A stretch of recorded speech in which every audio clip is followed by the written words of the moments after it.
Mhm. Welcome to Wisdom for the Businesswoman with ADD and ADHD. These are regular Wednesday sessions. They're posted at 11 a.m. East Coast time, and it's available to anyone who has access to my YouTube channel. Celebrate Your ADD and ADHD Super Powers at Carol Vinci. I'm your host for these sessions, and I'm going to start with the myths about ADD and ADHD. And I use both terms. Many professionals talk about just ADHD with 7 or 9 different categories, and that gets far too complicated.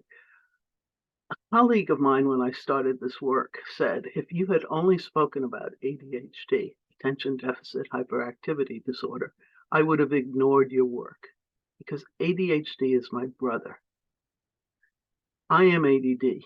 I don't exhibit the hyperactivity characteristics that is responsible for many of our school colleagues being diagnosed early with their my turn, disruptive behavior. And attention deficit disorder, at least in my case, is my brain never stops. So that's my version of hyperactivity. But from a physical point of view, you're not going to get seasick watching me move around the screen. And I want to refer to Emma Mahoney's book, Better Late Than Never. Understand, Survive, and Thrive. To define the myths, there's so little work done for women. Everything tends to be focused on our male colleagues. And I think that I want to start here by having you understand at least the basic groundwork that seems to be active in our brains and in the way we approach work. Many people feel it doesn't exist, that it's a myth propagated by the pharmaceutical industry to drive their revenues up. Well, here's a fact. As early as 1775, medical journals referred to ADHD. Now that's history for you. Over 100,000 articles exist in scientific journals discussing studies and research around the topic of ADHD.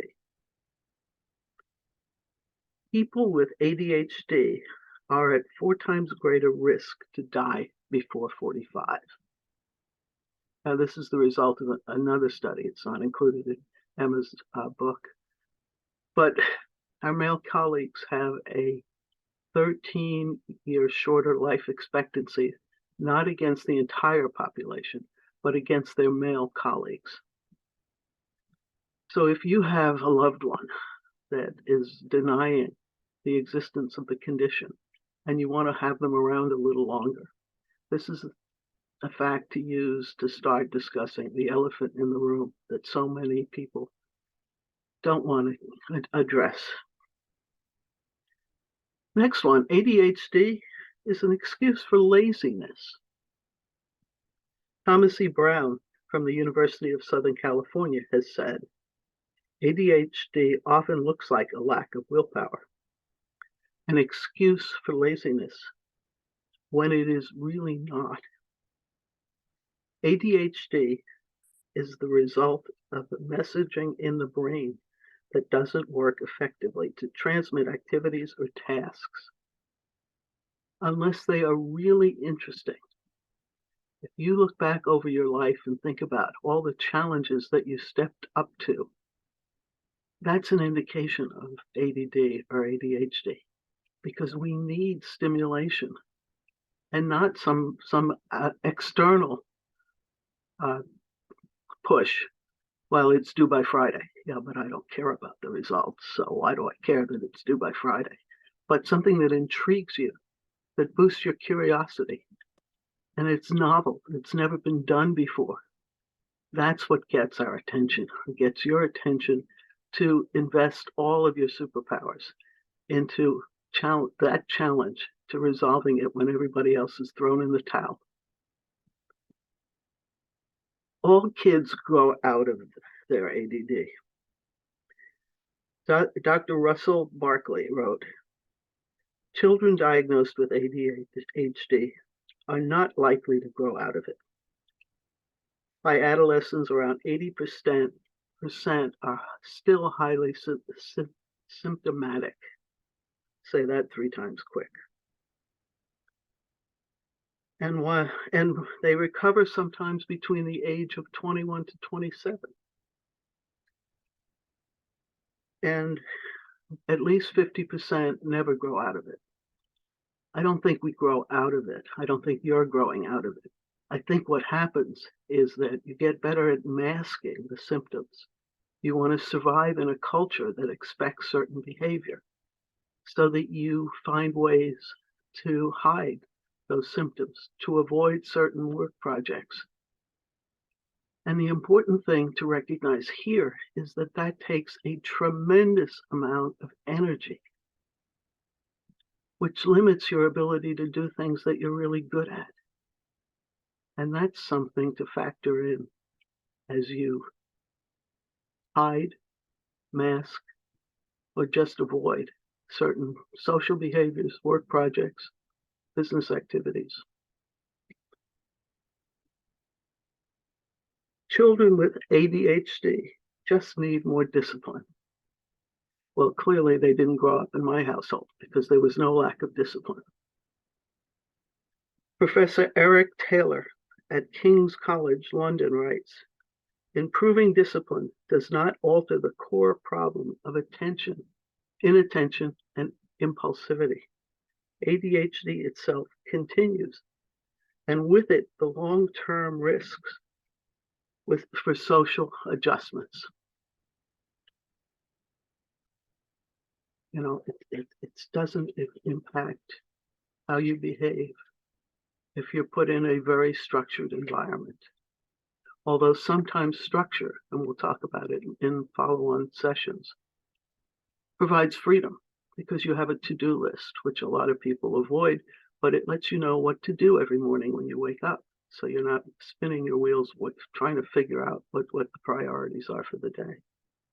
Number 5, ADHD medications lead to addiction. Stephen Farrakhan, professor at New York State University and president of the World Federation of ADHD, states, about 15 years ago, I reviewed all available studies and found no evidence that the use of stimulant medications for ADHD in childhood leads to addictive disorders in adolescence or adulthood. Instead, we found some evidence that the stimulant medications for ADHD protected patients from subsequent substance use disorders. So it actually has the opposite effect. Because medication control the symptoms of ADHD, they reduce the likelihood that a child with ADHD will eventually develop subsequent addictive disorders. And I'm going to put a plug in here.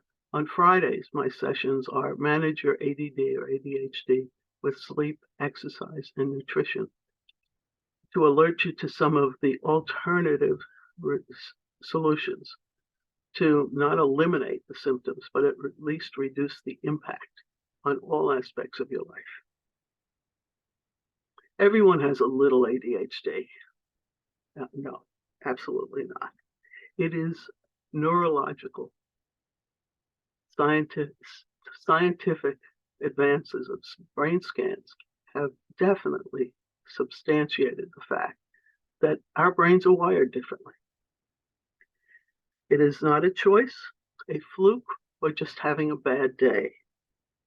For people with ADHD, their behaviors are disruptive. They happen more often with greater intensity and severity than people without ADD or ADHD. ADHD is overdiagnosed.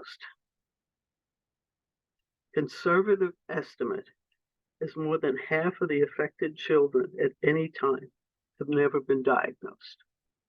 And that certainly if you recognize that the female population is 51% of the overall, at least US population, that's where that number emanates from. That female children do not get diagnosed early enough in their lives.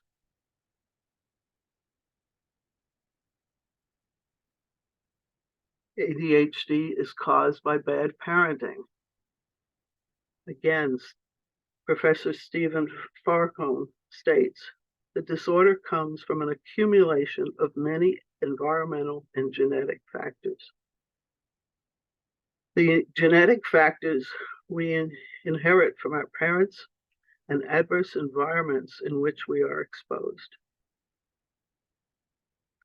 Children who have a complicated birth are at higher risk of ADHD, especially if the complications are affected by the lack of oxygen. And let me just interject here a personal note. I was a breech birth. My mother was in labor for 36 hours when finally a cesarean was done. My dad demonstrated the effects of ADHD. And by accident, my brother hit me in the head with a rock when we were playing in the yard. Any one of these could have contributed to my ADD. So you can't exclude anything from the evaluation. And most questions or surveys to evaluate your condition are not included in their questions. Only boys have ADHD. ADHD affects both male and females equally.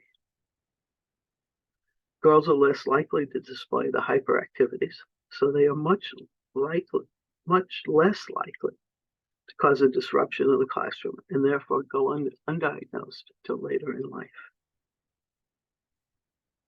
And often the fluctuating hormones, starting in puberty through menopause and through older age, limit the studies that are performed with women participants. The scientists' excuse for this is, well, if we ask 100 women to join a study, at least 10 or 15% of them will be pregnant and we'll have to eliminate them from the study. Poor excuse, guys. And if any of the women listening to this have a scientific bent and are interested in taking on a real challenge, that's one thing I encourage you to address. And the last symptom we're going to talk about today is people with ADD or ADHD just can't concentrate. Well, I addressed it a little bit earlier. People with ADD or ADHD are incredible hyper-focused people. When the project is challenging, intriguing, a novelty, where everyone else is thrown in the towel and said, this is just impossible. So I thank you for your time. And if any of this has piqued your interest, I encourage you to look at my YouTube channel on Wednesdays, posted at 11 o'clock on most days. I'm also ADD, so sometimes there's a little bit of a challenge with the time. But I encourage you to look at it and provide any feedback, where this has triggered your thoughts, your reactions, you want to throw something at the screen. I look forward to all of your feedback. Thank you so much.